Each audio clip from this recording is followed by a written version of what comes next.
আসসালামু আলাইকুম। তো এইমাত্র ছাদে ইলেকট্রিক পাইপ ফিটিংসের কাজ কমপ্লিট করলাম। তো এ হচ্ছে ছাদের ড্রয়িং। তো ইলেকট্রিক ড্রয়িংও রয়েছে, সেটা দেখাচ্ছি। তো এটা হচ্ছে কোথায় ফ্যান বসবে রুমে, তো সেটা ড্রয়িং।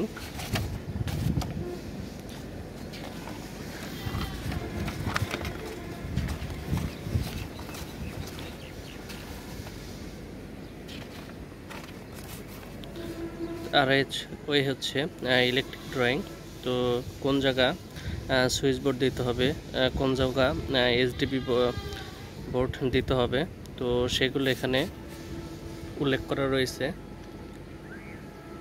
তো প্ল্যান অনুযায়ী যদি প্ল্যানটা সঠিক থাকে, প্ল্যান অনুযায়ী কাজ করলে কাজ অনেক সুন্দর হয়। তো আমি এখন এই কাজগুলো দেখাবো।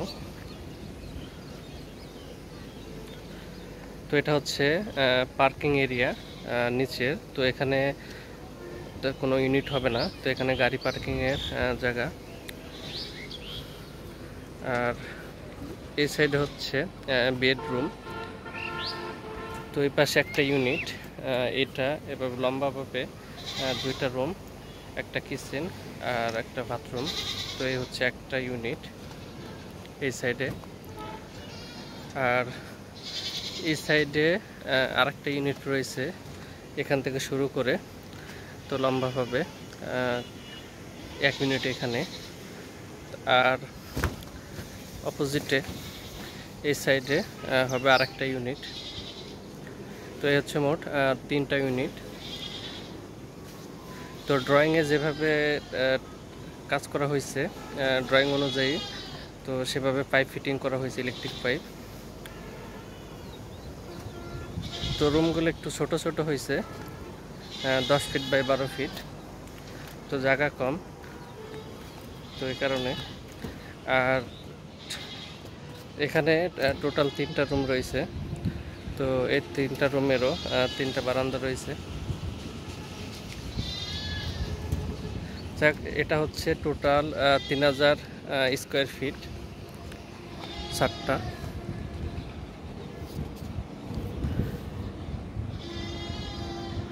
তো প্রত্যেকটা ইউনিটে 2টা রুম, একটা বাথরুম অ্যাডজাস্ট, আর একটা হচ্ছে কমন বাথরুম, আর একটা কিচেন রুম। আর একটা ইউনিটে 3টা বেডরুম রয়েছে, একটা কিচেন রুম আর 2টা বাথরুম রয়েছে। তো একটা রুম বেশি আরেকটা ইউনিটে। তো ভিডিওটি যদি ভালো লাগে তাহলে অবশ্যই ভিডিওটি শেয়ার করবেন, আর চ্যানেলটি সাবস্ক্রাইব করা না থাকলে অবশ্যই চ্যানেলটি সাবস্ক্রাইব করবেন। তো আজকের ভিডিওটি এই পর্যন্তই।